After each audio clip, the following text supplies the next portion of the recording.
अस्सलाम वालेकुम। आवाज आ रही है आप लोगों को?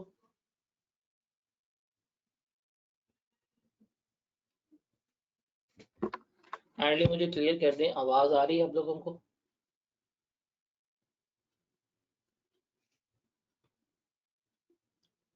आवाज आ रही है आप लोगों को?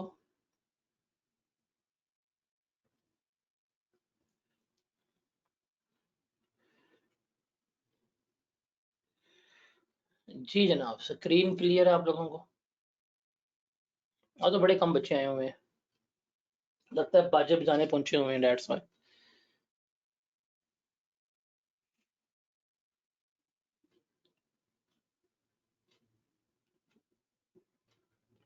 बस हम 2 मिनट वेट करते हैं, मैं मैसेज कर दूं कि सेशन स्टार्टेड।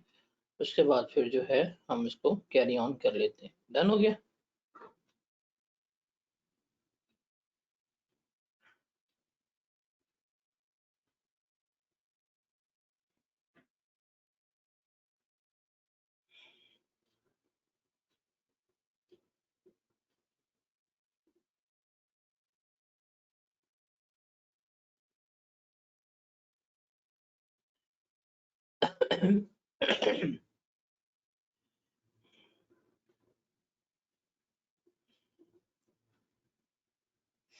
जी जनाब।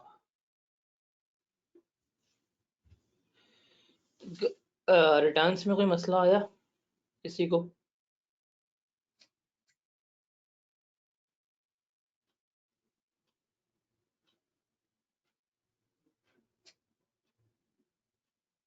रिटर्न्स क्लियर है सबसे अब?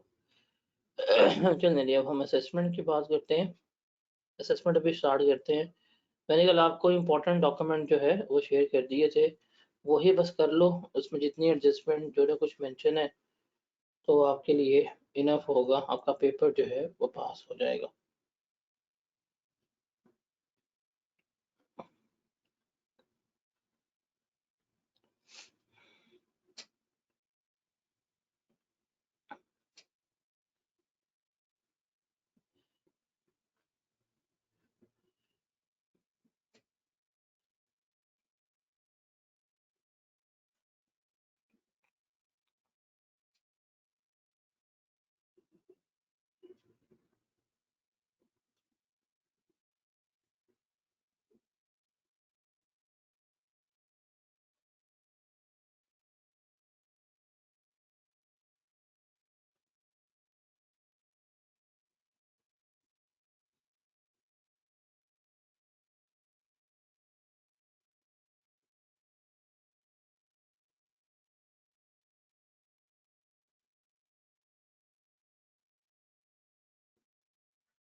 चलो जी स्टार्ट करते हैं।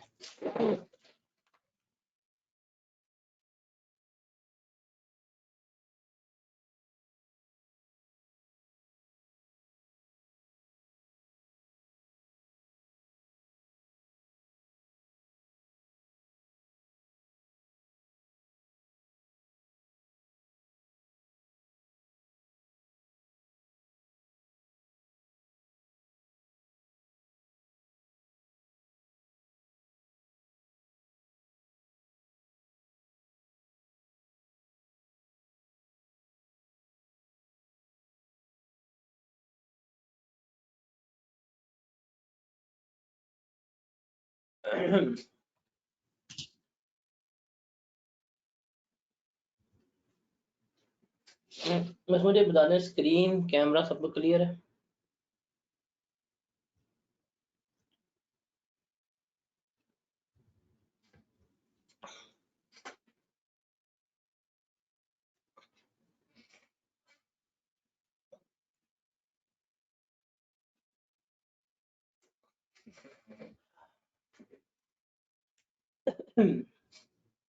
जी जनाब, आवाज, स्क्रीन और कैमरा सबको क्लियर है?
चलें जी, स्टार्ट करते हैं हम अपना नेक्स्ट चैप्टर जो है असेसमेंट।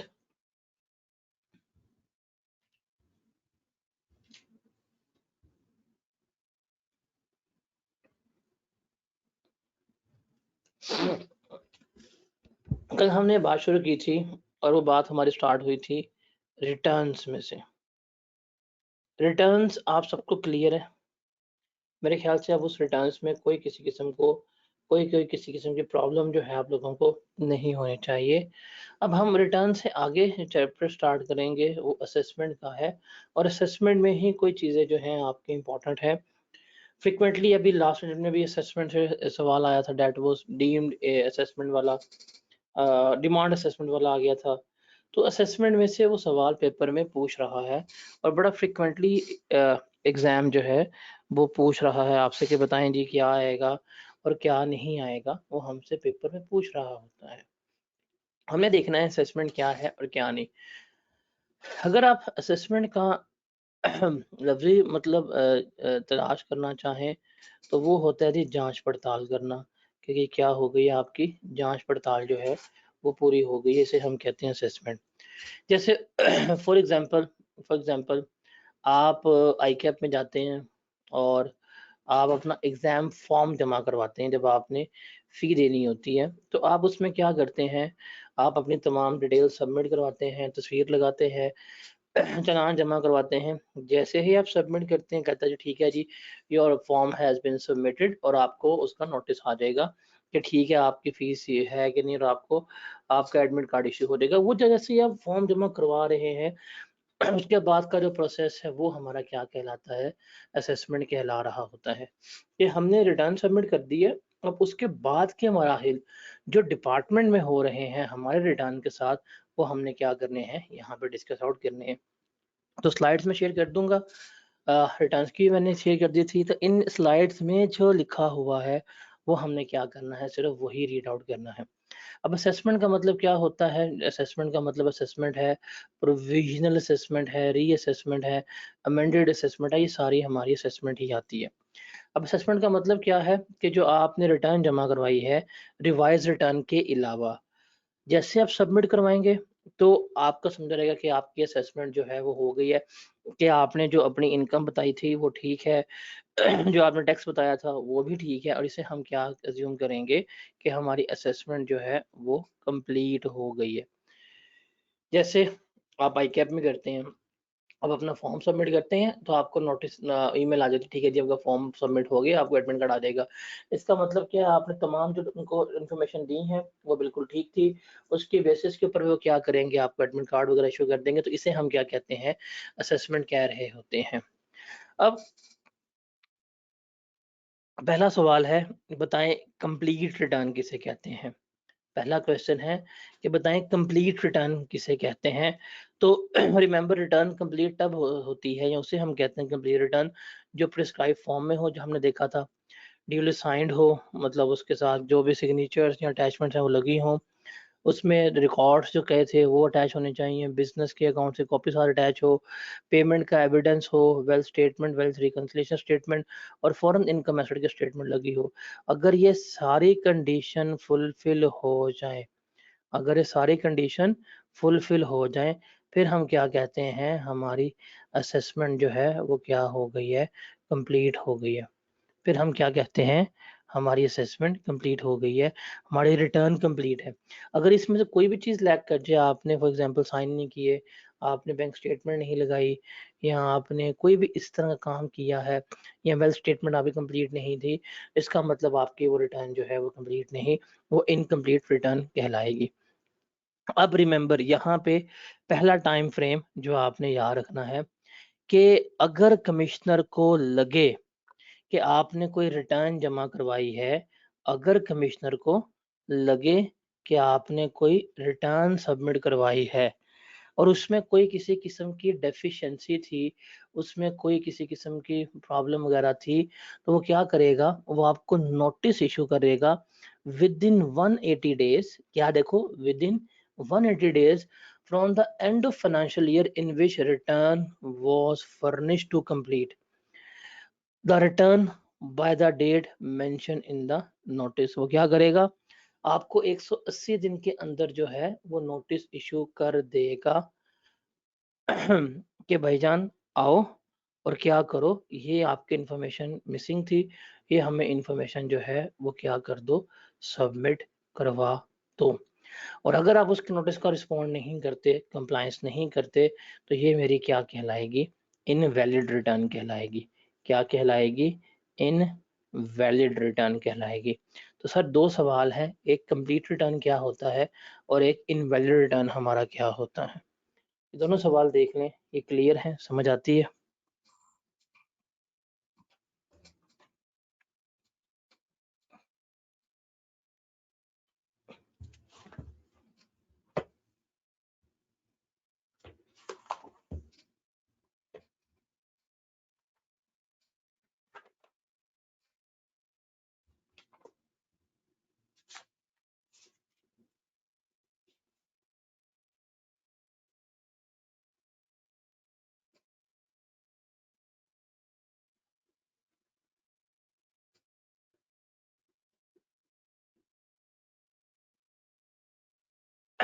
अभी जो टाइमलाइन लिखी है ना ये वाली, मैं आपको ये टाइमलाइन जो है ज़रा वो समझाता हूँ। देखें टाइमलाइन वर्क कैसे करती है। बच्चों ये ध्यान से टाइमलाइन समझ लो, आपकी ज़िंदगी पूरी असेसमेंट में आसान। असेसमेंट में यही टाइमलाइन है। और ये टर्म देखो कहता है commissioner shall issue commissioner shall issue a notice with in 180 days from the end of financial year in which return was furnished. अब इसका मतलब क्या है, देखें आपका फाइनेंशियल ईयर शुरू हुआ 1 जुलाई 2023 को और ख़त्म होगा जाके 30 जून 2024 को। ये आपका क्या है, फाइनेंशियल ईयर है। ईयर एंड हो गया। अब इस ईयर एंड होने के बाद इसकी रिटर्न आप कब सबमिट करेंगे, ये आपका ईयर एंड हो गया। ईयर एंड होने के बाद इसकी रिटर्न सबमिट करने का टाइम होगा आपके पास 30 सितंबर 2024। आपने यहाँ पे फॉर एग्जांपल 25 सितंबर 2024 को रिटर्न सबमिट करवा दी। अब क्या है, वो कहता है, ये देखो लाइन ध्यान से पढ़ना, from the end of financial year in which return was furnish. Return furnish हुई है उसकी इस साल में। अब इसका एंड कब होना है, देखो अब ये टाइम पीरियड शुरू हुआ आपका ये वाला 1 जुलाई 24 को और ये खत्म होगा जाके आपका 30 जून 2025 को। From the end of financial year मतलब जिस साल हमारे रिटर्न जमा हुई थी उसके बाद विद इन 180 डेज, क्या विद इन 180 डेज, इसके बाद इस तारीख के बाद from the end of financial year in which submit. अब देखो जुलाई के आगे आपके पास 31 दिन, अगस्त के आगे आपके पास 31 दिन, सितंबर के आगे 30 दिन, अक्टूबर के आगे आपके पास 31 दिन, नवंबर के आगे आपके पास 30 दिन। कितने बनते हैं ये हमारे पास, 1 2 3 4 5 153। और दिसंबर 27, 27 दिसंबर 2025, ये है ड्यू डेट कमिश्नर के पास, ये है टाइम लिमिट कमिश्नर के पास कि कमिश्नर इस तारीख तक 27 दिसंबर 2025 तक क्या कर सकता है, आपको नोटिस कर सकता है इस ईयर का, कि अगर उसे लग रहा है कि कोई आपने इंफॉर्मेशन कंप्लीट जमा नहीं करवाई तो वो इस साल की इंफॉर्मेशन आपसे कब तक रिक्वायर कर सकता है, 27 दिसंबर 2025 तक कर सकता है। तो इस चैप्टर में सिर्फ यही चीज है, देखो कब, विद इन 180 डेज। हमने कहा ठीक है जी विद इन 180 डेज समझ आ गई। कौन से, from the end of financial year and होने के बाद, इन कौन सा financial year in which return was furnished, जिस फाइनेंशियल ईयर में हम रिटर्न जमा करवा रहे होंगे। Is that clear, time limit समझ आई कैसे अप्लाई करनी है हमने।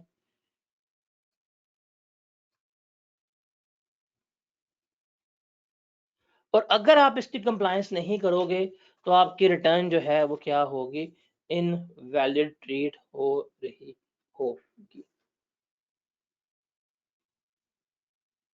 जी जनाब, ये क्लियर है।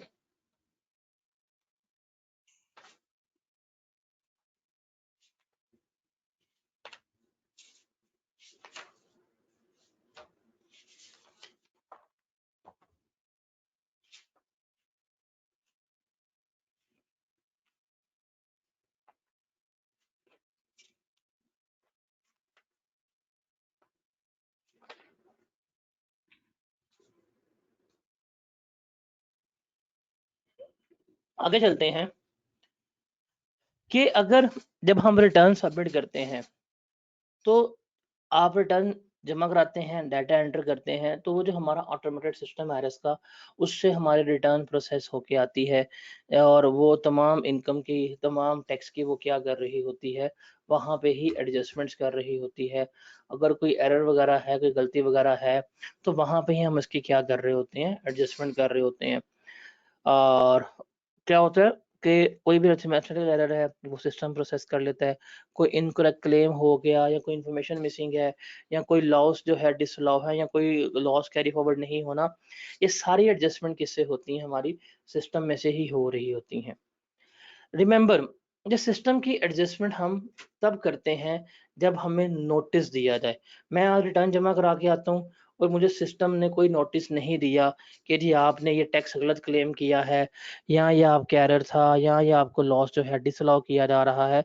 अगर उसने मुझे कोई नोटिस नहीं दिया, फिर तो मैं कोई चीज़ ठीक कर ही नहीं सकता, साफ सीधी बात है। अगर वो नोटिस देगा तो फिर ही मुझे क्या करना पड़ेगा, इस एरर को रेक्टिफाई करना पड़ेगा। और जब वो नोटिस दे देगा तो 30 दिन के अंदर-अंदर क्या करना है, हमने उसको रिस्पॉन्ड आउट करना है। अगर वो 30 दिन के अंदर-अंदर हमें इन चीज़ों का नोटिस नहीं मिलता कि जी आपके रिटर्न में फलाना एरर है या एक क्लेम आप गलत ले रहे हैं या लॉस का ट्रीटमेंट ऐसे नहीं होना चाहिए।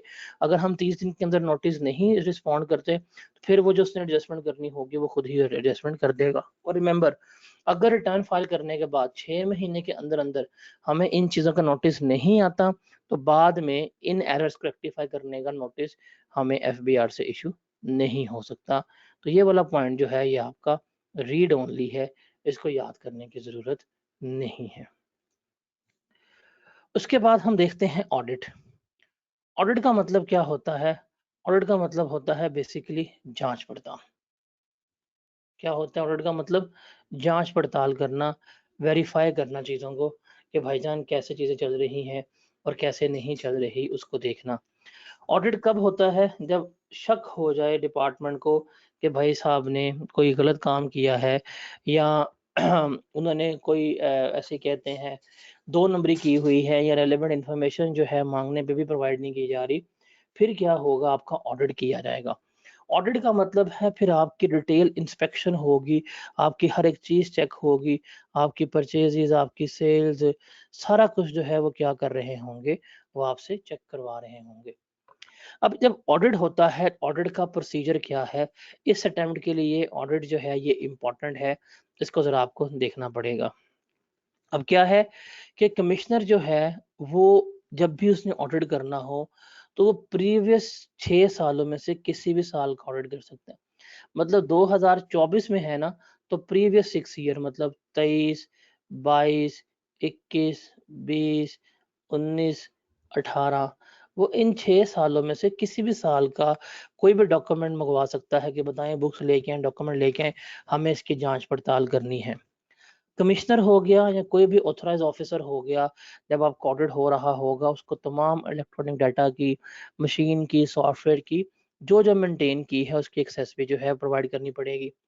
वो मशीन्स हो गई, जितनी भी हार्ड कॉपीज़ होंगी आपके पास रिकॉर्ड की, इनवॉइसेस की, बिल्स की, वो उठा के ले जाएँगे, उनकी इंस्पेक्शन करेंगे।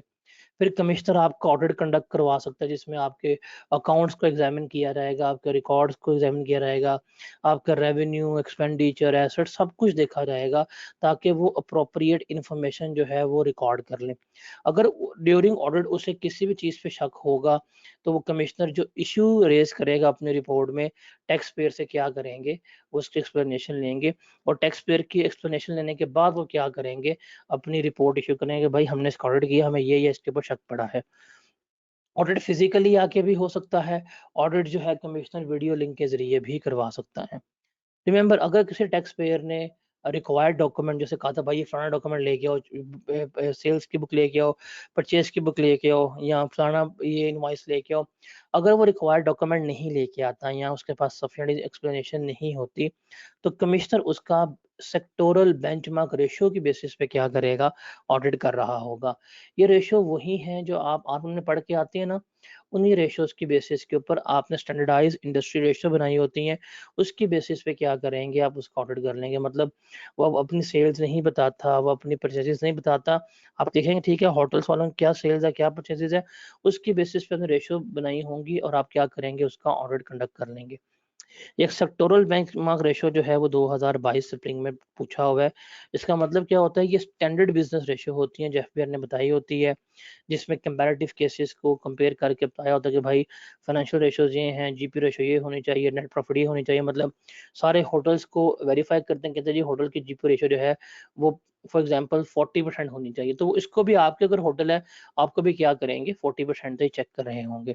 एफबीआर खुद भी ऑडिट कर सकती है या चार्टर्ड अकाउंटेंट फर्म्स हो गई या cost and management accountant firms हो गई, इनको भी हायर कर सकती है या किसी पर्सन को भी सिलेक्ट कर सकती है कि भाई जाके इस बंदे का ऑडिट करो।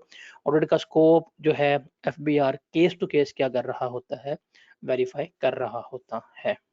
Is that clear? उसके बाद है अब टाइम लिमिट क्या है कि आप एक बंदे का मैक्सिमम कितना ऑडिट कर सकते हैं।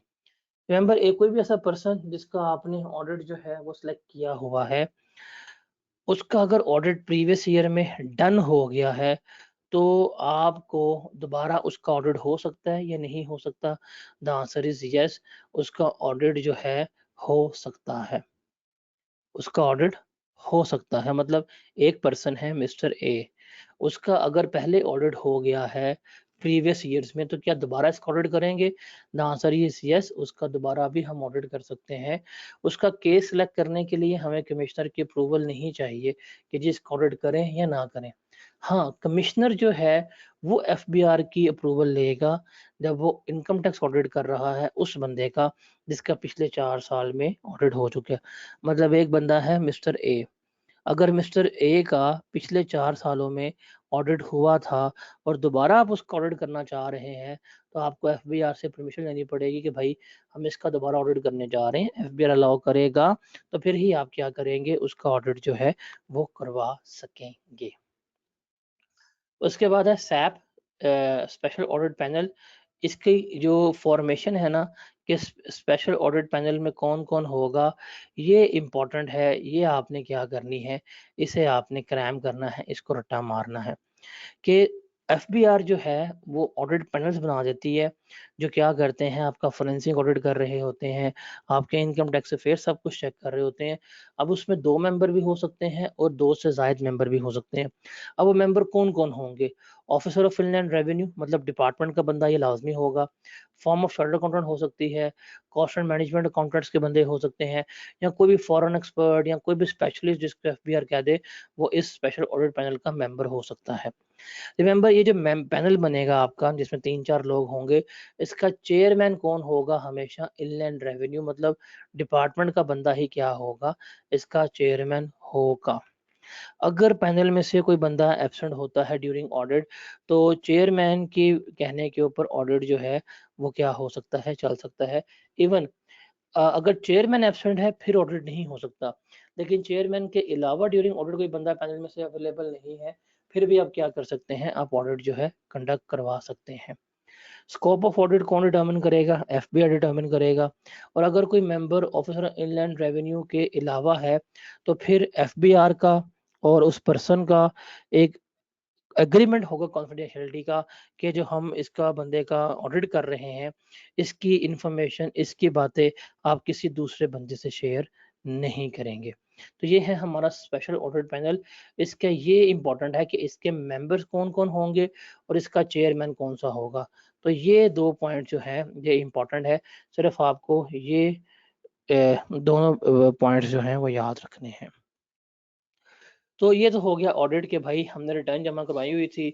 हम इन्फॉर्मेशन जो है टाइमली बेसिस के ऊपर प्रोवाइड नहीं कर रहे थे। उनको शक पड़ा, उन्होंने हमारा क्या करा लिया, आके ऑडिट करा लिया। अब हमने असेसमेंट पढ़ी थी, नॉर्मल असेसमेंट हमने डिस्कस आउट कर ली थी कि हमारी नॉर्मल असेसमेंट जो है वो क्या होती है और कैसे हम उसको लेके चल रहे होते हैं। अब असेसमेंट के टाइप्स हैं और आगे है बेस्ट जजमेंट असेसमेंट। इसे हम एक्स पार्टी असेसमेंट भी कह रहे होते हैं। ये कब करते हैं, ये कब करेगा, कौन करेगा? रिमेंबर, ये हमेशा कमिश्नर ही करेगा कि कमिश्नर आपकी बेस्ट जजमेंट असेसमेंट कर रहा होगा या एक्स पार्टी असेसमेंट कर रहा होगा। किसकी बेसिस के ऊपर? वो अवेलेबल इंफॉर्मेशन की बेसिस के ऊपर जो उसके पास है। मतलब क्या है कि कमिश्नर के पास पावर है कि वो इनकम की असेसमेंट कर सकता है, उसकी बेसिस के ऊपर टैक्स भी कैलकुलेट कर सकता है उस इंफॉर्मेशन के ऊपर जिसको अवेलेबल होगी अपनी बेस्ट जजमेंट के मुताबिक। रिमेंबर, ये बेस्ट जजमेंट कब करेगा या ये सिनेरियोस क्या है? तो रिमेंबर, ये कह सकते हैं आप, दीज आर द रीजंस। ये क्या है? आपकी रीजंस हैं या ये आपके सर्कमस्टांसेस हैं जिसकी वजह से बेस्ट जजमेंट असेसमेंट हो सकती है। एमए कमिश्नर मुंह उठा के बेस्ट जजमेंट असेसमेंट नहीं करेगा, बल्कि ये 3 वजूहात उसको होनी चाहिए। इन तीनों में से कोई वजूहात होगी, फिर वो क्या करेगा? Best judgement assessment. Best judgement का मतलब क्या है कि जी, मेरे सामने सारी इन्फॉर्मेशन गिवन है, तमाम डाटा मेरे सामने गिवन है, मैं इसकी बेसिस पे क्या कर रहा हूँ कि भाई ये तुम्हारी इनकम है, ये टैक्स है, हमें पे कर दो। रीजंस क्या है? ये रीजंस का रट्टा मारना आपने कि पहले आपने एक बंदे को नोटिस इशू किया रिटर्न जमा करवाने को, रिटर्न जमा नहीं करवा रहा। आपने कहा ठीक है, नहीं कराते, हमारे पास इस बंदे की इतनी इन्फॉर्मेशन है, हमारे मुताबिक इसका इतना टैक्स बनता है, लगाओ नोटिस भेजो। या एक बंदे का अपनी वेल्थ स्टेटमेंट जमा कराओ, वो जमा नहीं करा रहा। हम कहेंगे ठीक है भाई, आपको हमने कहा था वेल्थ स्टेटमेंट फाइल करो, आपने फाइल नहीं की, अब हमारे मुताबिक तुम्हारा ये वेल्थ बनती है, ये टैक्स बनता है, जमा करा दो। या उसने कोई आपसे अकाउंट मांगे, कोई डॉक्यूमेंट्स मांगे और आप उसको नहीं प्रोवाइड कर पाए कमिश्नर को या स्पेशल ऑडिट पैनल को, तो फिर क्या किया जाएगा? आपसे ये बेस्ट जजमेंट असेसमेंट हो रही होगी। तो ये 3 सर्कमस्टांसेस जो हैं याद रखने हैं। अगर आपने कंप्लायंस नहीं की तो क्या किया जाएगा? कहेगा भाईजान ये आपने कंप्लायंस नहीं की, तो सिंपल सी बात है, हम क्या कर रहे हैं? आपकी बेस्ट जजमेंट असेसमेंट कर रहे हैं, हमारे मुताबिक आपकी ये इनकम है, इसके ऊपर ये टैक्स बनता है, काइंडली आप हमें क्या कर दें? पे कर दें।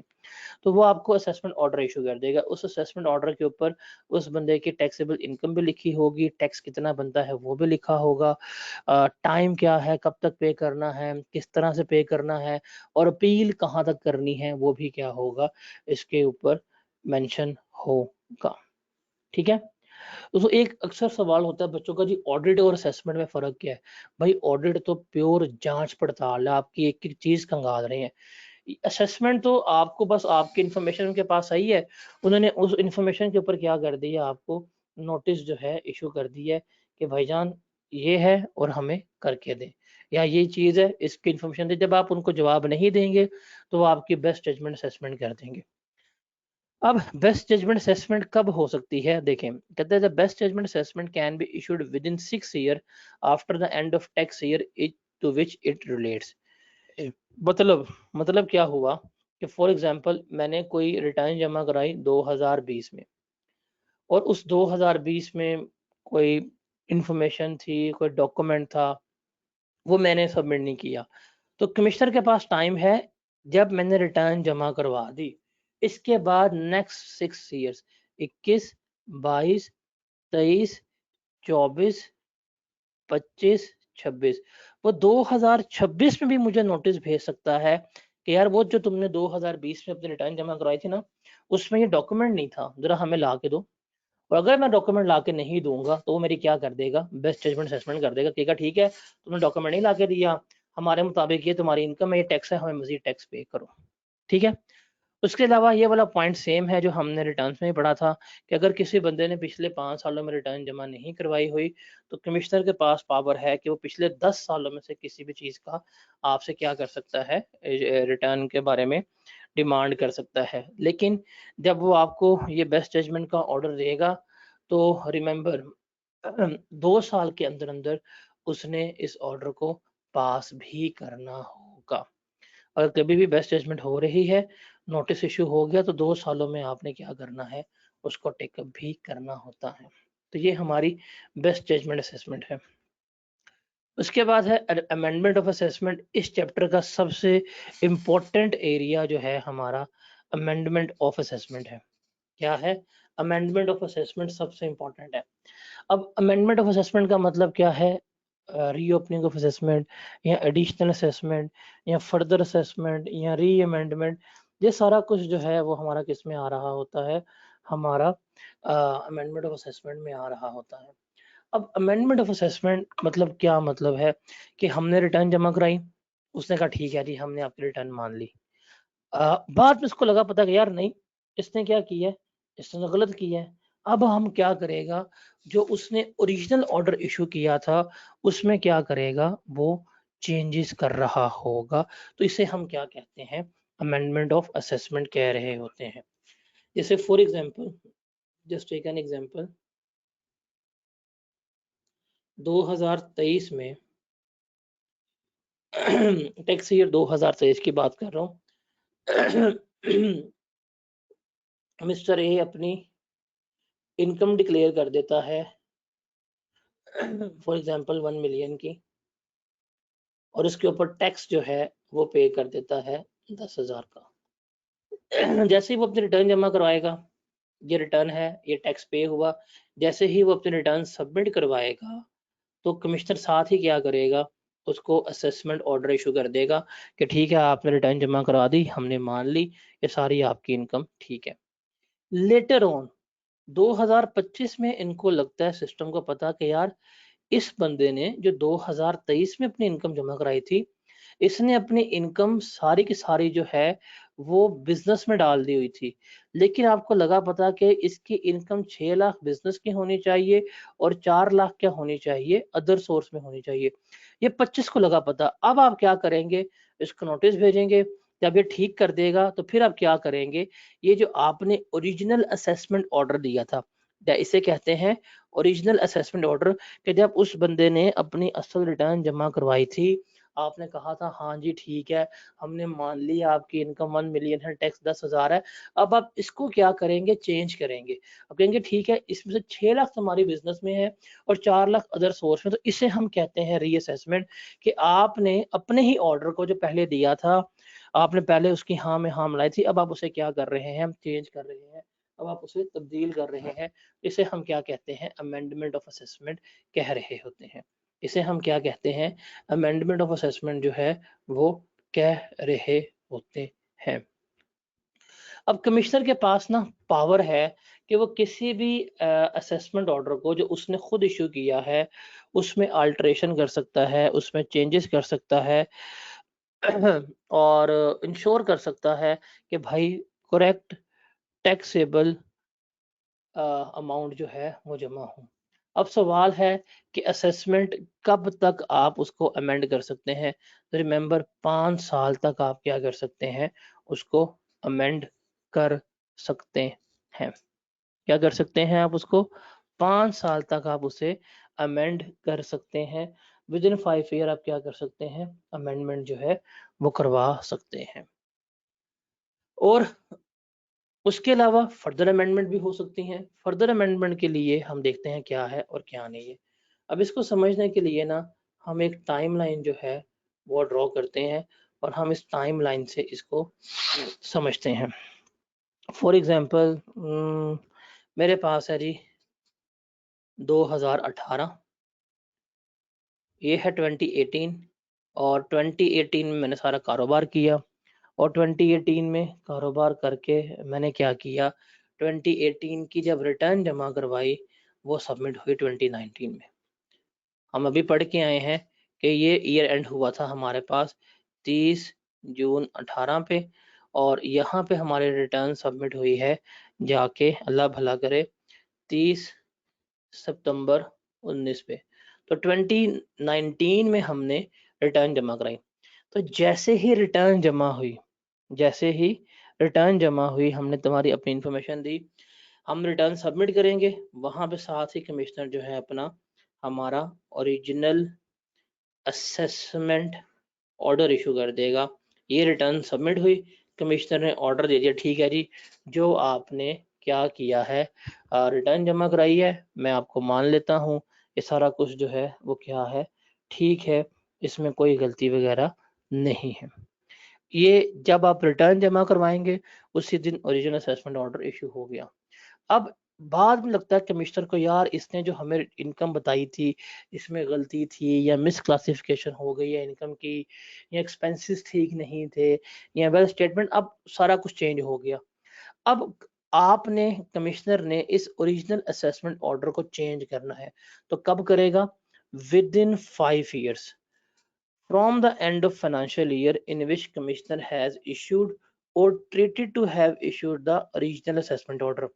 देखो, रिटर्न इस साल की थी, ओरिजिनल असेसमेंट ऑर्डर हमारा इस साल इशू हुआ, इसके बाद विद इन 5 year 2020, 2021, 2022, 2023 और 2024, 1, 2, 3, 4, 5, ये जो है ना 2024, इसका एंड जो आएगा आपके पास दैट इज 30 जून 2024। कमिश्नर जो है इस तारीख तक, कमिश्नर जो है क्या करेगा, इस तारीख तक क्या कर सकता है, असेसमेंट ऑर्डर में अमेंडमेंट कर सकता है। तो ये ड्यू डेट है असेसमेंट ऑर्डर में अमेंडमेंट की, जो उसने बताई हुई है। तो जब हमने रिटर्न जमा करवाई वो कोई और ईयर था, आपने सिंपल याद रखना है कि जो ओरिजिनल असेसमेंट ऑर्डर होगा, ओरिजिनल असेसमेंट ऑर्डर के बाद विद इन 5 years तक क्या हो सकती है, उसमें अमेंडमेंट हो सकती है। ठीक है। उसके बाद है कि ये जो आपने अमेंडमेंट की है ऑर्डर में, आप इसमें फर्दर अमेंडमेंट भी कर सकते हैं, आप इसमें री अमेंडमेंट जो है वो भी कर सकते हैं। तो मल्टीपल चीजें जो हैं इसमें हम क्या कर सकते हैं, हो सकती हैं। अब उसकी टाइम लिमिट क्या है फर्दर अमेंडमेंट की? कहता है जी अगर आपको लग रहा है आप कर सकते हैं, लेकिन क्या है, 5 years from the end of the financial year in which the commissioner has issued or treated to have issued the original order, के मतलब जब ओरिजिनल ऑर्डर हुआ था उसके 5 साल के बाद, and 1 year from the end of financial year in which the assessment order was made, के जब आपने असेसमेंट कर ली उस वक्त, इन तीनों में से, जो इन दोनों में से और जो लेटर इवेंट होगा उसके ऊपर आप क्या करेंगे, लेकर चल रहे होंगे। हम इसको जरा समझते हैं एक और एग्जाम्पल के साथ, ताकि हमें ये टाइम लाइन्स जो हैं वो क्लियर हो जाएं, और इसको हम यहाँ पे ऐड करते हैं, इधर आते हैं। अब देखते हैं जी, हमें कोई एग्जाम्पल समझते हैं अमेंडमेंट की, और फर्दर अमेंडमेंट की, और री अमेंडमेंट की। हम तीन इसको देखते हैं यहाँ पे कि भाई कैसे होती है और किस तरह से नहीं हो रही होती। फॉर एग्जाम्पल मिस्टर अजहर हैं जी, मिस्टर अजहर ने 2017 में अपनी रिटर्न जमा कराई, मतलब 17 की शुरू हुआ 1 जुलाई 16 को, खत्म हुआ हमारे पास जाके 30 जून 17 को। ये इसका ईयर एंड था। इसकी रिटर्न सबमिट हुई जाके 2018 में, मतलब ड्यू डेट क्या होगी, डेट इज 30 सितंबर 2018। इसने क्या की, इसने अपनी रिटर्न जो है वो जमा करवा दी मिस्टर ए ने।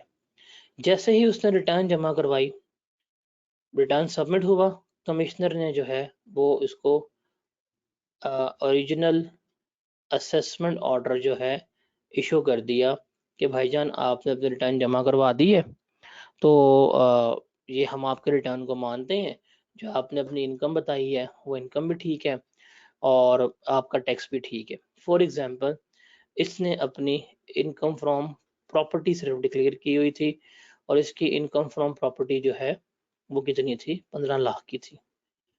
इसने अपनी रिटर्न बताई, कमिश्नर ने जैसे इसकी रिटर्न सबमिट हुई तो क्या कर दिया गया, आपने जी सबमिट कर दिया, ये ठीक है आपकी रिटर्न आ गई है, हम आपको ओरिजिनल असेसमेंट ऑर्डर इशू कर देते हैं। अब ये ओरिजिनल असेसमेंट ऑर्डर इशू हो गया है, इसके बाद ईयर एंड कब होगा, ये वाला, ये आपका ईयर एंड होगा 2018 का। ये शुरू हुआ होगा 1 जुलाई 17 को, और ख़त्म होगा आपके पास 30 जून 18 को। इस ईयर में आपकी रिटर्न जमा हुई है और इस ईयर में आपका असेसमेंट ऑर्डर जो है वो इशू हुआ है। अब इसके बाद इस ईयर एंड के बाद नेक्स्ट 5 ईयर हमने यही पढ़ा था, इस ईयर एंड के बाद नेक्स्ट 5 ईयर 19,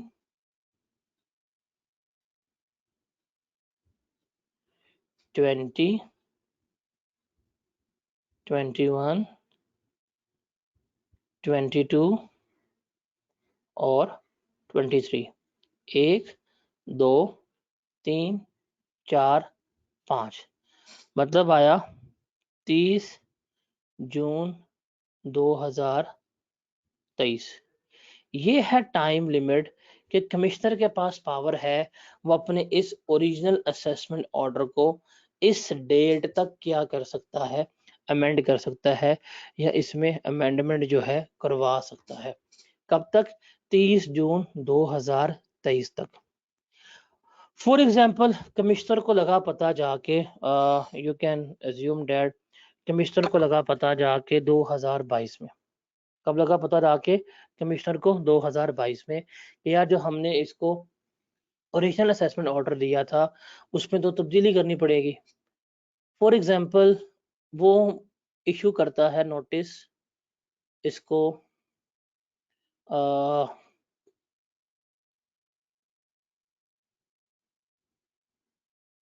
15 अप्रैल 2022 को, 15 अप्रैल 2022 को ये इसको कहते हैं भाईजान, वो जो आपने अपने रिटर्न जमा करवाई थी ना उसमें आपने सारी की सारी इनकम अपनी प्रॉपर्टी में जमा करवा दी थी, बट ऐसा गलत है, आपने मिस क्लासिफिकेशन की थी। हमारे मुताबिक आपकी इनकम फ्रॉम प्रॉपर्टी में जाती है 9 लाख रुपया और आपकी इनकम फ्रॉम अदर सोर्स में जाता है 6 लाख रुपया। तो उसने ये करके कि ये आपकी क्लासिफिकेशन होती है, उसने अपना इस ओरिजिनल असेसमेंट ऑर्डर को यहाँ पे क्या कर दिया, अमेंड कर दिया और इसको बता दिया कि भाईजान ये आपकी रिटर्न थी, इसमें ये चेंजेस हो रही हैं। अब पहली बात है, क्या इस डेट तक हो सकती है? The answer is yes, because जब रिटर्न सबमिट होती है ओरिजिनल असेसमेंट ऑर्डर के विद इन 5 ईयर्स तक आप कर सकते हो, तो आपने विद इन 5 ईयर्स में कर दी। अब सवाल ये है कि उसको बाद में लगा पता, उसको लेटर पता कि यार ये अदर सोर्स में नहीं इसके कैपिटल गेन में जाती है, तो उसने यहाँ पे ओरिजिनल ऑर्डर दिया था, यहाँ पे इसने अमेंडेड ऑर्डर दिया, क्या इसको फर्दर अमेंड कर सकता है? The answer is further amendment भी हो सकती है। इवेंट क्या है? 5 ईयर्स फ्रॉम द ओरिजिनल या 1 year after the amended assessment order. आपका अमेंडेड असेसमेंट ऑर्डर यहाँ पे आया, यहाँ पे खत्म होता है, इसके 1 साल के बाद डेट इसकी तकरीबन 30 जून 2023 की बनती है। तो जो लेटर इवेंट होगा उसके ऊपर भी क्या हो सकती है, आपकी फर्दर अमेंडमेंट भी हो सकती है। तो ये टाइम लिमिट्स आपने सिर्फ इसमें याद रखनी है कि 5 years from the original assessment order या 1 year from the amended assessment order, जो लेटर होगा, जो बाद में आया होगा, उस डेट पे आप क्या कर सकते हैं, बाद वाली डेट के ऊपर आप फर्दर अमेंडमेंट जो है वो भी कर सकते हैं। तो सिर्फ इस चैप्टर में यही सबसे इंपॉर्टेंट चीज है जिसको लेके चलते हैं। अब रिमेंबर, जब आपकी अमेंडमेंट हो गई, जब फर्दर अमेंडमेंट होगी, फिर क्या होगा, तो कमिश्नर शैल पास अमेंडेड और further amended order with in 180 days of issuance of show cause notice, कि जब उसने कह दिया तो 180 दिन के अंदर करना है, ये नहीं कि हम करने लगे हैं ना, जैसे उसने कहा तो 180 दिन के अंदर करके भी दिखाना है। अब रिमेंबर, ये टाइम लिमिट 90 डेज तक की एक्सटेंड भी हो सकती है, लेकिन टाइम लिमिट में कौन से दिन नहीं आएंगे, रिमेंबर ये दिन जो है इस 180 डेज में काउंट नहीं होंगे। रिमेंबर, अगर आपने स्टे लिया हुआ है या आपका केस कोर्ट में चल रहा है या आप एडीआरसी में चले गए हैं या आप एग्रीड असेसमेंट में चले गए हैं, फिर ये 180 डेज वाला रूल इसके ऊपर अप्लाई नहीं होगा। फिर किसी भी असेसमेंट को, अभी आपके माइंड में सवाल आ रहा होगा हम करते क्यों हैं, किसी भी असेसमेंट को या जो हमारा ओरिजिनल असेसमेंट ऑर्डर होता है उसको अमेंड और फर्दर अमेंड हम क्यों करते हैं या क्या रीजन होती है करने की। उसके रीजन जो हैं वो दो हैं। क्या कि अगर कमिश्नर को लग रहा है कि जो उसने असेसमेंट ऑर्डर पास किया था that was prejudicial to the interest of revenue, मतलब जब हमने ओरिजिनल ऑर्डर दिया था उसकी वजह से टैक्स कम कलेक्ट हुआ और डिपार्टमेंट को नुकसान हुआ है, या आपने ऑर्डिनेंस गलत इस्तेमाल कर लिया आपने इनकम कहीं और बनती थी, किसी और हेड में लिख ली है, या टैक्स प्रॉपर नहीं है, या रिलीफ उरत ले लिया है, तो उसको अगर ये हो तो फिर वो क्या करता है, अमेंडमेंट ऑर्डर इशू कर रहा होता है। तो ये रीजन है कि वो अमेंडमेंट और फर्दर अमेंडमेंट क्यों कर रहा होगा, ये रीजन जो है वो आपको क्रैम करनी है। और वो ये कब करेगा, ये लाइक अमेंडमेंट, फर्दर अमेंडमेंट, जब उसके सामने डेफिनेट इंफॉर्मेशन होगी। वो डेफिनेट इंफॉर्मेशन क्या है कि इस बंदे ने इनकरेक्ट हेड जो है वो इस्तेमाल किया है, प्रॉपर्टी की इनकम अदर सोर्स में लिख दी है, अदर सोर्स की प्रॉपर्टी में लिख दी है। जैसे आपको पता है बिल्डिंग की मशीनरी रेंट आउट करे अदर सोर्स में जाती है, आपने प्रॉपर्टी पे लिख दी हुई है। आपने disposal of personal property business में डाल दिया, अगर उसको ये लग रहा है, फिर वो क्या करेगा, आपकी अमेंडमेंट ऑफ ऑर्डर कर रहा होगा। अब चूंकि यहाँ वर्ड लिखा है डेफिनेट इंफॉर्मेशन, इसका मतलब क्या होता है, टैक्सेबल सेल, परचेजेस, रिसीट्स, आपके एक्सपेंडिचर्स वगैरह, जो रसीदें वगैरह होती हैं, उन्हें हम क्या कहते हैं, डेफिनेट इंफॉर्मेशन कह रहे होते हैं। ठीक है, तो इसको जरा रीड कर लें, फिर हम यहाँ से आगे चलते हैं। हम 10 मिनट का वो ब्रेक करते हैं, फिर 10 मिनट के बाद कंटिन्यू करते हैं यहाँ से। तब तक आप अपनी ये असेसमेंट जो है, अमेंडमेंट असेसमेंट, इसको रीड कर ले, बिकॉज सबसे इम्पोर्टेंट हमारे इस चैप्टर में है ही एग्री अमेंडमेंट असेसमेंट है या फर्दर अमेंडमेंट है।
जी जनाब, आवाज आ रही है?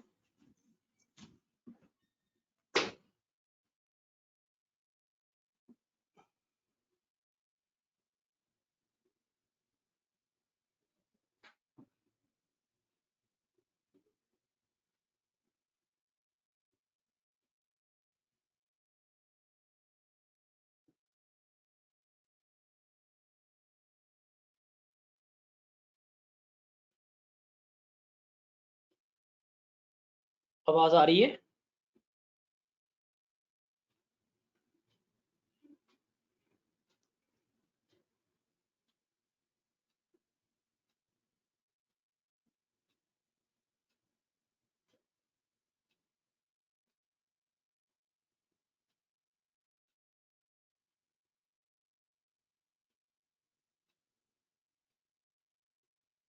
जी जनाब, अब बताएं, इसमें कोई कंफ्यूजन है तो बताएं।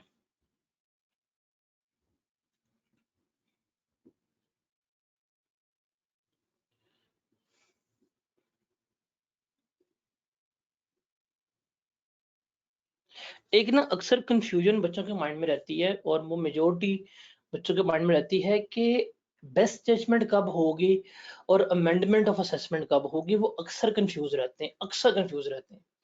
देखो, बेस्ट जजमेंट कब हो रही है, यहाँ पे ये देखो, ये 3 रीजंस हैं।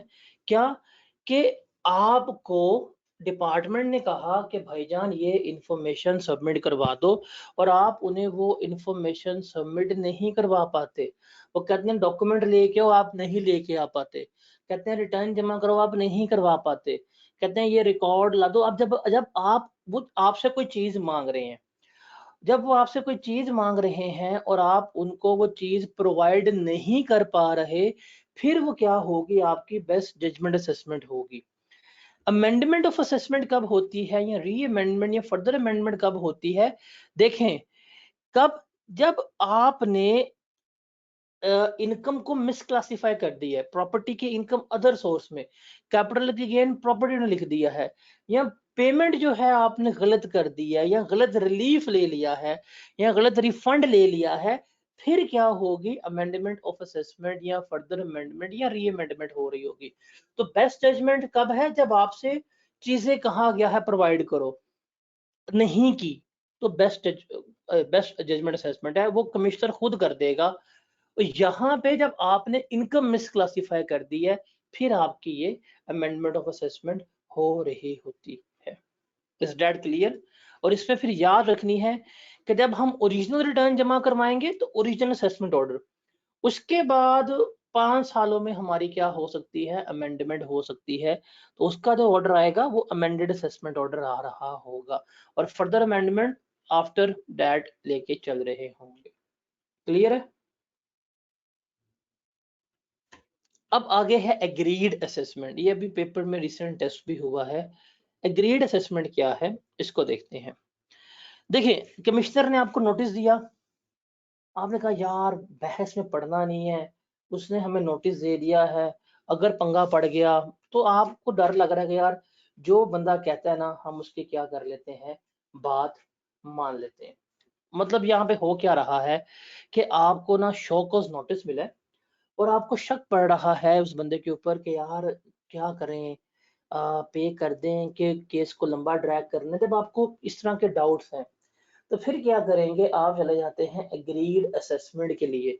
एग्रीड असेसमेंट क्या होती है कि इसको देखते हैं कि where a taxpayer in response to a notice for amendment of assessment. जब आपको अमेंडमेंट ऑफ असेसमेंट का नोटिस मिला, आप कहते हैं यार वो ये कह रहे हैं, हम चलो ऐसा करते हैं, हम केस को लंबा नहीं करते, हम इसको सेटलमेंट के लिए लेके जाते हैं। तो आप क्या करेंगे, आप अप्लाई करेंगे कि ठीक है जी, हमारा केस जो है वो ओवरसाइड कमेटी में ले जाएं और हम वहां पे जाके इसे क्या करेंगे, सेटल कर लेंगे।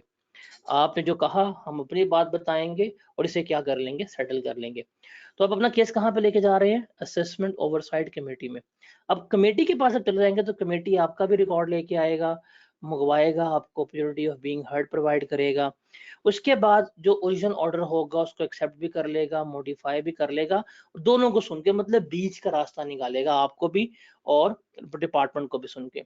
और अगर टैक्स पेयर कमेटी के फैसले से सहमत हो तो क्या किया रहेगा, टैक्स पेयर उसको जितना टैक्स कहेंगे वो पे करेगा, पेनल्टी डिफॉल्ट सरचार्ज पे करेगा, पे करने के बाद उसका ऑर्डर जो है वो अमेंड हो जाएगा, फिर टैक्स पेयर इसके खिलाफ अपील नहीं करेगा। वो ना हो कि पहले मान ले और बाद में कि नहीं नहीं ज्यादती हो गई है, मेरा चेंज करना पड़ेगा, ऐसे नहीं करना पड़ेगा, उसके खिलाफ जो है वो फिर अपील में नहीं जाएगा।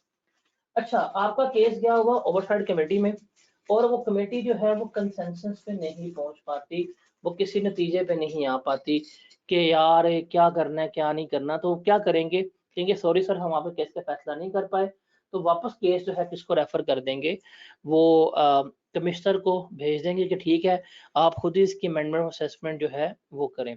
अब कमेटी में कौन कौन होगा, chief commissioner, commissioner, additional commissioner वगैरह जो है ये भी होंगे। अब एग्रीड असेसमेंट में कौन कौन से केसेस आएंगे, तकरीबन सारे केसेस आ जाएंगे एक्सेप्ट दीज केसेस। ये एक्सेप्शन जो है रटा मार लेना कि इनके अलावा जो है वो क्या होंगे, हमारे किस में जा रहे होंगे, इसमें आ रहे होंगे। अब कौन कौन से हैं, एग्रीड असेसमेंट में आएगा नहीं, कौन से केसेस में नहीं आएंगे। रिमेंबर जो कंसीलमेंट ऑफ इनकम के हैं कि जहां पे आपके इनकम चोरी का है या यहाँ पे इंटरप्रिटेशन ऑफ लॉ का क्वेश्चन रेज हुआ है, वो आप ओवरसाइड कमेटी में लेके नहीं आ सकते। इसके अलावा तमाम केसेस जो हैं मिस क्लासिफिकेशन ऑफ इनकम का, miss interpretation of tax credits का, वो सारे आप इसमें लेके आ सकते हैं। उसके बाद है revision by commissioner, that is read only. Revision by chief commissioner, that is also read only. Revision by commissioner का मतलब क्या है, इसको हमने यहाँ पे देखना है, या रिवीजन बाय चीफ कमिश्नर का मतलब क्या है, इसको भी हमने क्या करना है, यहाँ पर देखना है। अब 122 ए हमें क्या कहता है, इसको देखते हैं कि कमिश्नर के पास ना ये पावर है। इसमें हम क्या देख रहे हैं, बेसिकली हम देख रहे हैं कमिश्नर के पास पावर है कि वो जो उसका मातहत अमला है, नीचे करने वाला काम है, वो उसके काम के क्या कर सकता है, अपने सबऑर्डिनेट्स के रिकॉर्ड्स जो है चेक कर सकता है और उनमें रिवीजन भी कर सकता है। मतलब कमिश्नर है, उसके नीचे उसका अमला बैठा हुआ है, तो वो अपने अमले के काम को जांच पड़ताल कर सकता है, उनको चेक कर सकता है, उनके रिकॉर्ड चेक कर सकता है, या टैक्स पे जाकर शिकायत लगा दें, या अपने ऑन के ऊपर सुमोटो लेके वो क्या कर सकता है, इंक्वायरी कर सकता है। रिमेंबर कमिश्नर क्या करेगा, जो उसके ऑफिसर्स हैं उन्होंने अगर कोई ऑर्डर वगैरह पास किया हुआ है, वो उसमें क्या कर सकता है, रिवीजन कर सकता है। लेकिन रिमेंबर जो ये रिवीजन वगैरह है, इससे टैक्स पेयर को कोई नुकसान नहीं होना चाहिए, उसके भी हक में होनी चाहिए, मतलब उसको या रेवेन्यू को नुकसान ना हो। अगर कोई ऐसा केस है जो अपील में गया हुआ है, तो उसको फिर कमिश्नर रिवाइज नहीं कर सकता। सिमिलरली जो चीफ कमिश्नर है वो भी क्या कर सकता है, चीफ कमिश्नर जो है चीफ कमिश्नर जो है वो भी अपने मातहत अमले के रिकॉर्ड जो है चेक कर सकता है। वाले का जी बताएं फलाने बंदे का क्या केस है क्या केस नहीं है। अब इसके पास पावर है, किसी भी बंदे की इनकम जो है एग्जाम्प्ट करवा सकता है, लोअर रेट पे टैक्स लगा सकता है, तो ये चीफ कमिश्नर जो है वो भी रिव्यू कर सकता है। तो ये दोनों आपकी रीड ओनली हैं, इसको याद रखने की जरूरत नहीं है। उसके बाद है प्रोविजनल असेसमेंट, ये आपकी इंपॉर्टेंट है, ये आपने याद रखनी है। प्रोविजनल का मतलब होता है टेम्परेरी तौर के ऊपर, वक्ती तौर के ऊपर। और प्रोविजनल असेसमेंट का मतलब क्या होता है कि अगर हुकूमत को आपका कोई चोरी शुदा एसेट जो है वो मिल जाए, या कोई चोरी शुदा इनकम मिल जाए, तो वो क्या करेगी, वो उसके ऊपर आपका इनकम भी बनाएगी और उसके ऊपर आपका टैक्स कैलकुलेट कर लेगी। ठीक है। अब ये क्या होता है, ये क्या अप्लाई होता है, remember where a concealed asset of a person is impounded by any government agency, कि कोई भी सरकारी एजेंसी, नैब, एफआईए, अगर कोई भी आपका एसेट जो कंसील्ड है, कंसील्ड का मतलब होता है ये वो प्रॉपर्टी या वो एसेट जिसके बारे में आपने बताया ही नहीं था कि भाई ये इनकम भी आपके पास है, या आपने वो एसेट छुपाए हुए थे, उन्हें क्या करते हैं आप नहीं बताते और वो गवर्नमेंट पकड़ लेती है, वो क्या होंगे, कंसील्ड एसेट कहलाएंगे। अगर डिपार्टमेंट कोई कंसील्ड एसेट जो है वो पकड़ लेते हैं, तो रिमेंबर वो क्या करेंगे, आपसे इंक्वायरी करेंगे, आपके पास नहीं हो गए तो आपको टैक्सेबल इनकम का पार्ट बनाएंगे कि ठीक है जी इससे 1 करोड़ की गाड़ी बरामद हुई है, सबूत दो कहाँ से है, पैसा नहीं आ रहा। वो उस 1 करोड़ को आपके इनकम का पार्ट बनाएंगे और क्या करेंगे, उसके ऊपर टैक्स जो है वो ले लेंगे। और ये जो आपके इनकम का पार्ट बनाएंगे, ये हम इनकम फ्रॉम अदर सोर्स में पढ़ के आ चुके हुए हैं। ये आपकी इनकम फ्रॉम अदर सोर्स में क्या हो रहा होगा, ट्रीट हो रहा होगा। डन। तो ये इंपॉर्टेंट है, ये आपने याद रखनी है। फिर है जी assessment giving effect to an order by appellate authority. ये भी आपका रीड ओनली है, इसको याद करने की जरूरत नहीं है। फिर power of tax authorities to modify order, ये भी आपका रीड ओनली है, इसको भी आपको याद करने की जरूरत नहीं है। अब पहला है कि अगर आपने कोई असेसमेंट की है या कोई फर्दर असेसमेंट की है तो उससे क्या होगा। रिमेंबर, इफ एन असेसमेंट और amendment is to be made on the instruction of any appellate authority, मतलब आपने फैसला दिया, टैक्स पेयर ले गया अपील में, वो फैसला जीत गया, आपके खिलाफ फैसला आ गया। अब जिन्होंने फैसला दिया वो आपको कहेंगे ठीक है भाई इसका ऑर्डर मॉडिफाई कर दो। तो जैसे ही वो आपको फैसला आएगा तो कमिश्नर ने 2 साल के अंदर अंदर क्या करना है, with the instruction of authority अपना फैसला मॉडिफाई करना है। और अगर डायरेक्ट रिलीफ प्रोवाइड किया जाएगा तो कमिश्नर जो है वो विद इन 2 मंथ्स क्या करेगा, उस फैसले को लागू करवा रहा होगा।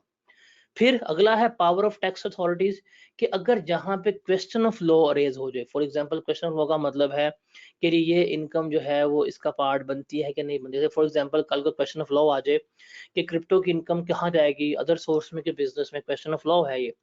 फिर वो कहाँ जाएगा केस, वो केस जाएगा ट्राइब्यूनल के पास या हाई कोर्ट के पास। अगर वो फैसला करेंगे तो कमिश्नर जो है वो क्या करेंगे, वो उस फैसले को मानने के लिए पाबंद होंगे। और अगर ट्राइब्यूनल ने कोई फैसला दिया क्वेश्चन ऑफ लॉ का और हाई कोर्ट ने उसके खिलाफ फैसला दे दिया तो नीचे वाले सारे फैसले भी क्या होंगे, रिवर्स हो जाएंगे। और फ्यूचर में ये सेट हो जाएगा प्रेसिडेंट, कल को जो भी फैसले वगैरह आएंगे वो इसी पर्सपेक्टिव से आप लेकर चल रहे होंगे। तो ये सारे आपके रीड ओनली है। उसके बाद है जी assessment in relation to a disputed property. ये जरा रट्टे वाली है, रट्टे वाली भी नहीं है, ये शॉर्ट क्वेश्चन आ सकता है आपको कि अगर कोई प्रॉपर्टी है और वो प्रॉपर्टी का केस चल रहा है, दो भाई आपस में लड़ रहे हैं, कहता है मैं मालिक हूँ, एक कहता है मैं मालिक हूँ जी, ये मेरा इनकम है, मेरा इनकम है। तो एक प्रॉपर्टी है, सिंपल सी बात है, प्रॉपर्टी आपने रेंट के ऊपर दी हुई है और प्रॉपर्टी के मालिकों की लड़ाई हो रही है, एक कहता है मेरी इनकम है, एक कहता है ये मेरी प्रॉपर्टी है। अब वो इनकम भी आ रही है, आपने नोटिस भेज दिया भाई ये हमें टैक्स पे करो। जब नोटिस पहुंच गया अब तो पता नहीं ना भाई प्रॉपर्टी है किसकी, दोनों भाई लड़ रहे हैं। अब ये प्रॉपर्टी का केस जो है चल रहा है कोर्ट में। तो अब उस प्रॉपर्टी की इनकम असेस किसकी होगी, भाई इसकी है या इसकी है, किसकी कितने परसेंट है। तो रिमेंबर, अगर कोई डिस्प्यूट है तो आप फैसला नहीं कर सकते। जैसे ही उस प्रॉपर्टी का फैसला आ जाएगा, फैसला आने के 1 साल के बाद जिसके हक में फैसला आया होगा आप कहेंगे भाईजान ये आपकी इनकम है, आप इस पे क्या कर दें, हमें टैक्स जो है वो पे कर दे। फिर है एविडेंस ऑफ असेसमेंट, कि हमें कैसे लगेगा पता कि आपकी असेसमेंट हो गई है। इसके लिए भी क्या करना पड़ेगा आपको, ये भी रीड ओनली है कि असेसमेंट का सबूत क्या क्या हो गई है। आपके पास सर्टिफाइड कॉपी होगी जिसमें तमाम एविडेंस वगैरह होगा कि जी इसकी असेसमेंट जो है वो हो गई है। और आपके पास एक नोटिस होगा, रिमेंबर जो असेसमेंट ऑर्डर होगा, नोटिस वगैरह होगा, वो क्वैश नहीं हो सकता, उसको वाइड नहीं कर सकते फॉन्ट ऑफ फॉर्म की वजह से या मिस्टेक की वजह से आप उसको वाइड नहीं कर सकते। ठीक है, एक बंदे का नाम फॉर एग्जांपल उसामा है और वो लिखता है उसामा ओ से, आपने नोटिस पे यू लिख दिया, आप कहें जी मेरा नाम शुरू ओ से होता है, ये यू से लिखा गया है तो ये खत्म कर दे, ऐसे खत्म नहीं होगा। ये खत्म किस वक्त होगा, ये कब क्रैश होता है या कब वाइड होता है, कि अगर सब्सटेंस और इफेक्ट का मसला हो, मतलब आपको ऑर्डर दिया गया जो इनकम टैक्स ऑर्डिनेंस के खिलाफ था, फिर ये क्रैश होगा। या पर्सन की असेसमेंट जो है वो ठीक नहीं हुई, या ऑर्डर जो है वो ठीक पास नहीं हुआ, या ऑर्डर उस बंदे ने दे दिया जिस बंदे के पास अथॉरिटी नहीं थी, फिर वो क्या समझा रहेगा, क्वैश समझा रहेगा कि ये ऑर्डर जो है वो वॉइड है। तो ये भी आपका रीड ओनली। उसके बाद है हमारे पास नादरा। नादरा हमारे लिए इस दफ़ा इम्पोर्टेंट है, पेपर में आने के चांसेस जो हैं वो इसके ज़्यादा हैं कि भाई नादरा जो है पेपर में आ सकता है। अब हुआ क्या है कि नादरा को ना हमने इंटीग्रेट कर दिया हुआ है एफबीआर के साथ। अब नादरा के पास जो है वो क्या है, पावर्स हैं, आपकी आईडी कार्ड है, आईडी कार्ड पे हर चीज़ का नादरा का पता है। तो नादरा जो है वो क्या करेगा, वो बोर्ड के साथ तमाम टैक्स पेयर्स का डाटा जो है वो शेयर करेगा। कि फलाना आईडी कार्ड है, इसके नाम ये एसेट्स हैं, इसके नाम ये इनकम है, ये ट्रांजैक्शंस हो रही हैं, तो नादरा के पास सारा कुछ क्या होगा, डाटा आ रहा होता है। नादरा जो है वो इनकम भी आइडेंटिफाई करेगा कि भाईजान ये इस बंदे की इनकम है, ये इस बंदे के एसेट्स हैं, ये इस बंदे के रिसीट्स हैं, और असेस कर लेगा कि भाई ये इसकी इनकम है, ये बच गई है, इसके ऊपर इसने टैक्स जो है वो पे नहीं किया। तो नादरा के पास हमने ये पावर दे दी है कि वो जो आपने अपनी इनकम डिक्लेयर नहीं की, जो आपने अपनी इनकम असेस नहीं की, नादरा उसे क्या कर सकता है, असेस कर सकता है और उसको डिक्लेयर भी करवा सकता है। फिर नादरा इस इंफॉर्मेशन की बेसिस के ऊपर एक आपका इंडिकेटिव टैक्स जो है वो कैलकुलेट करेगा कि हमारे मुताबिक से जो एआई टूल्स हैं वो इस्तेमाल करते हुए या ऑर्डिनेंस की एप्लीकेशन करते हुए इस बंदे का इतना टैक्स जो है वो क्या बनता है, बन रहा है। अब वो जो इंडिकेटिव टैक्स होगा वो नादरा बता देगा एफबीआर को, और एफबीआर वो टैक्स की अमाउंट जो है वो किसको दे देगा, वो टैक्स पेयर को दे देगा कि भाई तुम्हारे ज़िम्मे इतना वाजिबुल अदा है, तुमने हमें क्या करना है, टैक्स पे कर देना है। अगर वो बंदा टैक्स पे कर दे, ठीक है यार सही कह रहे हैं, वाक़ई मैंने ये चीज़ अब नहीं बताई, मैंने चीज़ डिक्लेयर नहीं की, तो फिर तो ठीक है, वो टैक्स पे कर देगा, बोर्ड वाले जो हैं असेसमेंट ऑर्डर इश्यू कर देंगे। अगर वो टैक्स पे इश्यू नहीं करेगा तो बोर्ड उसके ऊपर एक्शन लेगा, फिर वही बेस्ट जजमेंट असेसमेंट और सारी कहानी जो है वो शुरू हो रही होगी। तो मैंने आपको पूरी कहानी का बता दी है कि नादरा और बोर्ड की आपस में इंटीग्रेशन क्या है, इसको अच्छी तरह रीड आउट कर लीजिएगा, इसके पेपर में आने के चांसेस जो हैं वो काफ़ी ज़्यादा ब्राइट हैं। उसके बाद है रिकॉर्ड्स। अब ये रिकॉर्ड्स ना एक बहुत ही प्रॉब्लमैटिक चैप्टर जो है बच्चों का बना होता है। यार रिकॉर्ड्स में क्या आएगा, क्या नहीं आएगा, क्या होना चाहिए, क्या नहीं होना चाहिए। सर सिंपल सी बात है, पहली बात है कि रिकॉर्ड मेंटेन करने कब तक है। तो भाई रिकॉर्ड आपने 6 साल तक अपने पास क्या करने हैं, मेंटेन करने हैं। फिज़िकल फ़ॉर्म में, इलेक्ट्रॉनिकली फ़ॉर्म में जितनी ट्रांज़ैक्शंस हो रही हैं, वो सारे के सारे रिकॉर्ड जो हैं वो क्या होने चाहिए, मेंटेन होने चाहिए। अगर आपका हेड ऑफ़िस है और मल्टीपल ब्रांचेज़ हैं, तो ब्रांचेज़ के रिकॉर्ड अलग होने चाहिए, हेड ऑफ़िसेज़ के रिकॉर्ड जो हैं अलग होने चाहिए। अगर कोई प्रोसीडिंग्स आपके खिलाफ चल रही हैं, जब तक प्रोसीडिंग का फैसला नहीं आएगा, आप रिकॉर्ड्स को ज़ाया नहीं कर सकते, और आपके रिकॉर्ड्स जो हैं, वो जहाँ पे रखे हुए हैं, वो प्लेस जो है, वो आपने रिटर्न में जमा करानी है। इस पूरे में आपको टैक्स पीरियड मतलब 6 साल तक याद रखना है कि हमने अपने रिकॉर्ड्स को मेंटेन करना होता है। उसके बाद है ये टेबल कि आपने कहाँ पे रिकॉर्ड्स मेंटेन करने हैं, किस जगह पे। देखिए अगर इनकम फ्रॉम बिज़नेस से आप पैसे कमा रहे हैं तो कहाँ पे अकाउंट मेंटेन करेंगे, जहाँ पे आपके बुक्स ऑफ अकाउंट मेंटेन कहाँ पे होगी, या डॉक्यूमेंट्स कहाँ मेंटेन करेंगे, जहाँ पे आपका प्रिंसिपल बिज़नेस है, जहाँ से पैसे कमा रहे हैं, जहाँ से अर्न कर रहे हैं, आप वहाँ पे क्या करेंगे, अपने रिकॉर्ड जो है वो मेंटेन करके बैठे होंगे। अगर आपके पास अदर सोर्स की इनकम है, फिर जिस जगह से अदर सोर्स की इनकम कमा रहे हैं बैठ के, वहाँ पे तमाम आपके रिकॉर्ड जो है मेंटेन होने चाहिए।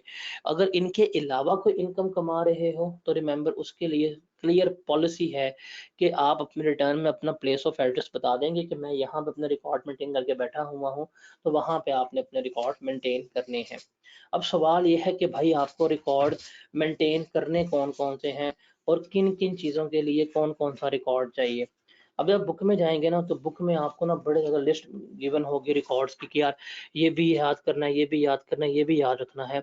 सर सिंपल सी बात है, कॉमन रिकॉर्ड्स जो हैं वो याद कर लो, जो कॉमन सेंस की बात है। जैसे फॉर एग्ज़ाम्पल अगर आप इनकम फ्रॉम प्रॉपर्टी से पैसा कमा रहे हो, तो आपके पास क्या होना चाहिए? आपके पास रेंटल एग्रीमेंट होना चाहिए। वो रिकॉर्ड है कि भाई मैंने वाक़ई प्रॉपर्टी रेंट पे दी हुई है। फिर जो रेंट की इनवॉइसेज़ दे रहे हैं वो आपके पास होनी चाहिए, नंबर 2। नंबर 3 जो आप पेमेंट्स कर रहे हैं उनकी रसीद जो है आपके पास क्या होनी चाहिए, वो मौजूद होनी चाहिए। अगर आपके पास इनकम फ्रॉम कैपिटल गेन्स आई है, तो जो डिस्पोज़ल की रिसीट्स हैं वो होनी चाहिए, एक्विज़िशन की रिसीट्स जो हैं वो होनी चाहिए। अगर आपके पास इनकम फ्रॉम अदर सोर्स है, डिविडेंड मिला तो डिविडेंड वारंट पास होना चाहिए, प्रॉफ़िट ऑन डेट मिला तो प्रॉफ़िट ऑन डेट का सर्टिफ़िकेट, तो वो रेलेवेंट रिकॉर्ड होना चाहिए। अगर आप इनकम फ्रॉम सैलरी की बात कर रहे हैं, वहाँ से पैसे कमा रहे हैं तो आपके पास सैलरी स्लिप होनी चाहिए और सेक्शन 149 का जो विद होल्डिंग सर्टिफिकेट है वो क्या होना चाहिए, आपके पास होना चाहिए। फिर अगर आप बिजनेस कर रहे हैं, अब देखिए बिजनेस की बड़ी टाइप्स हैं, मैन्युफैक्चरर हैं, नॉन मैन्युफैक्चरर हैं, टर्नओवर कम है ज़्यादा, ये आपने खुद पढ़ना है। बिजनेस के ना कुछ कॉमन रिकॉर्ड्स हैं, जैसे कि परचेजेस की जितनी बुक्स हैं वो मेंटेन होनी चाहिए, कहाँ-कहाँ सामान खरीदा आपने, जो बिल्स पे कर रहे हैं उनका रिकॉर्ड होना चाहिए, सैलरीज का, वेजेस का, इनका रिकॉर्ड होना चाहिए, टैक्सेस जो पे किए हैं इनका रिकॉर्ड होना चाहिए, जो इनवॉइसेस इशू कर रहे हैं उनका रिकॉर्ड होना चाहिए, कैश बुक जो है वो होनी चाहिए, बैंक स्टेटमेंट जो है ये आपके पास होनी चाहिए। ये कुछ कॉमन रिकॉर्ड्स हैं, अगर आप इनको याद रख लें तो आपके सारे रिकॉर्ड्स जो हैं वो भी फुलफिल हो जाते हैं। तो आपने काम करना है, आप बुक ओपन कीजिएगा, रिकॉर्ड्स में जाइएगा, बुक में टेबल बना हुआ है रिकॉर्ड्स के लिए, उसमें जो कॉमन सेक्शंस लिखे हुए हैं ना कि यहाँ से लेके यहाँ तक, यहाँ से लेके यहाँ तक, आप उन्हें ज़रा पढ़ लें और उसमें कॉमन रिकॉर्ड आइडेंटिफाई कर लें। देखें, sales invoices, cash memo, purchase invoices, sales inward, sale outward हो गया, सैलरीज का रिकॉर्ड, बिल्स का रिकॉर्ड, ये सारा कुछ जो है आपने वहाँ पे क्या रखना है, मेंटेन रखना है। Is that clear?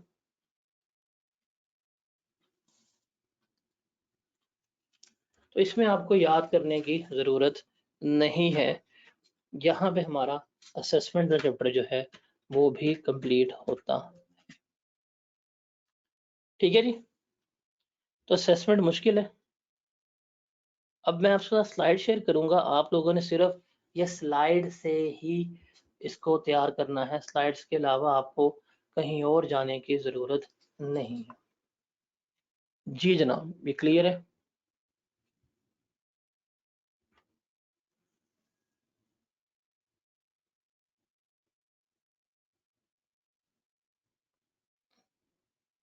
रिकॉर्ड्स बस आपने रीड करने हैं। अच्छा, अब हमारा अपील्स रह गया, मैं आपके साथ ना अपील्स की रिकॉर्डिंग शेयर करता हूँ, बिकॉज वो मैंने रिकॉर्डिंग में बहुत अच्छा अपील्स करवाया हुआ है, आप अपील्स वहां से देख लीजिएगा। डन। अब मुझे बताएं, ये रिटर्न असेसमेंट इतना मुश्किल चैप्टर आप लोगों ने बनाया हुआ है, इसमें अब बताओ क्या मुश्किल है? No, let me no.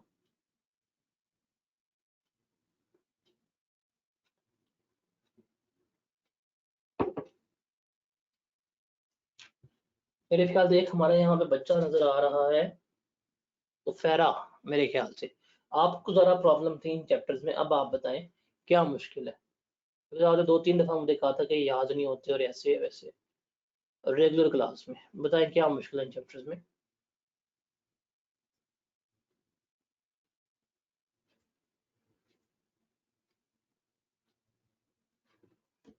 मैंने में जो करवाए हैं, जो की डेट्स है, जो की डेट्स हैं, वो की डेट्स याद रखो, उसके अलावा कुछ नहीं आपको याद करने की जरूरत। ठीक है, तो हम इसको वाइंड अप करते हैं। हम आपके साथ अपील्स, जब इसके साथ अपील्स की रिकॉर्डिंग शेयर करूँगा, वो मैंने अपील्स बहुत अच्छी करवाई हुई है और बहुत ही इजी वे में अपील्स कराई हुई है, आप उसको लेके देखिए, इसमें एक्सप्लेनेशन आपने अपने ऑन वर्ड्स में करना है। हाँ अलबत्ता टाइम लिमिट्स जो है वो आपने वही याद रखनी है। ठीक है,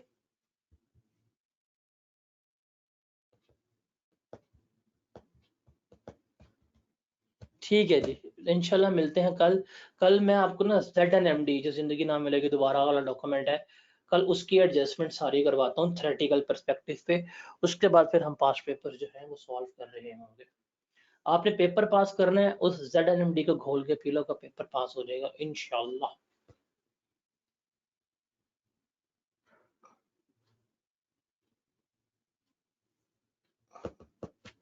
चलिए ठीक है जी, कोई सवाल होगा मेरे से पूछ लीजिएगा, मिलते हैं इंशाल्लाह कल। अल्लाह हाफिज।